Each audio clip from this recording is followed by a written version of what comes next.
Ертегі шұбар тауық. Ертеде бір ата мен әже өмір сүріпті. Олардың жалғыз шұбар тауығы болыпты. Күндердің бір күні тауық жәй емес, алтын жұмыртқа туыпты.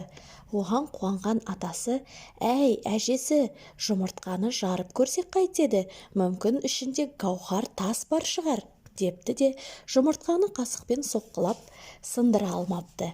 «Әкелші, мен жарып көрейін», депті әжесі. Жұмыртқаны соғып-соғып ол да жаралмапты. Тарсылдаған дауысты естіген тышқан інінен шығып, үстелдің үстімен жүгіріп бара жатып, жұмыртқаны құйрығымен қағып кетеді. Жұмыртқа еденге түсіп, жарылып қалады. Ата мен әженің жылап жатқанын көрген тауық: «Ата, әже, жыламаңыздар, мен сендерге алтын емес, жәй жұмыртқа жұмыртқалаймын», депті. Көп кешікпей тауық ірі де тәтті жұмыртқа туады. Осылайша олар бақытты өмір сүреді.